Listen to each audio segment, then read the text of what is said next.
Pada masa kejayaan Kerajaan Sunda Pakuan Pajajaran, Prabu Siliwangi menikah dengan Dewi Pergilayaran Sari, putri seorang pemimpin suku yang tinggal di wilayah pedalaman Jawa Barat, dekat kaki Gunung Ciremai. Dewi Pergilayaran Sari dikenal bukan hanya karena kecantikannya, tetapi juga keahliannya dalam membaca bintang. Ia juga memahami tanda-tanda alam. Dari perkawinan mereka lahirlah seorang putra bernama Sang Hyang Wiraga Sakti. Berbeda dengan saudara-saudaranya, Sang Hyang Wiraga Sakti memiliki jiwa yang suka menyendiri. Ia mendalami ilmu alam serta spiritual, sering berlama-lama di hutan atau di puncak bukit untuk bertapa dan belajar dari alam semesta. Prabu Siliwangi memberinya kebebasan mengembangkan bakatnya. Suatu ketika, wilayah selatan Kerajaan Sunda dilanda wabah yang tidak diketahui penyebabnya. Banyak warga yang sakit, hasil panen menurun dan masyarakat hidup dalam ketakutan. Sang Hyang Wiraga Sakti yang sedang bertapa di kaki Gunung Madesukma mendengar kabar ini. Ia segera kembali ke kerajaan. Ia melakukan pengamatan selama beberapa hari, memeriksa tanah, air, dan tanaman, serta berkomunikasi dengan para dukun lokal. Ia menemukan bahwa wabah disebabkan gangguan keseimbangan alam akibat pembukaan hutan berlebihan dan pembuangan limbah sembarangan ke sungai.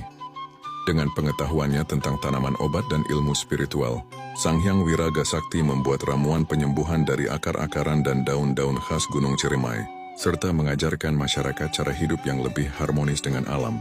Ia juga membangun sebuah tempat pemujaan kecil di tepi sungai untuk memohon keselamatan dan kesuburan. Setelah keadaan pulih, Sang Hyang Wiraga Sakti menikah dengan Dewi Anggraeni, putri seorang pemimpin desa yang telah membantu dirinya dalam menangani wabah. Dari perkawinan mereka lahirlah seorang putri yang diberi nama Ratu Puntang. Sejak kecil Ratu Puntang menunjukkan minat yang besar pada ajaran spiritual ayahnya.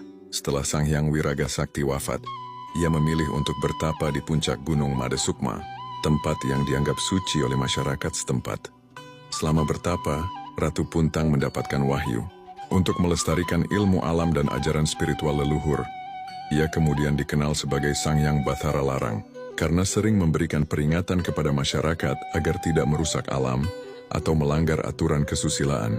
Dari garis keturunannya lahirlah 3 orang penting. Pernal Arang, yang dikenal sebagai penyembuh hebat dan menjaga kawasan hutan lindung di sekitar Gunung Ciremai. Anggalarang Anom, yang mengembangkan sistem irigasi tradisional untuk membantu petani di wilayah Garut. Prabu Jaya Pakuan, yang pernah menjabat sebagai pemimpin di wilayah pedalaman, dan dikenal karena kebijaksanaannya dalam mengelola sumber daya alam.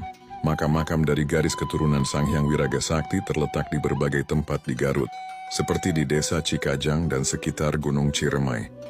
Meskipun jarang diceritakan dalam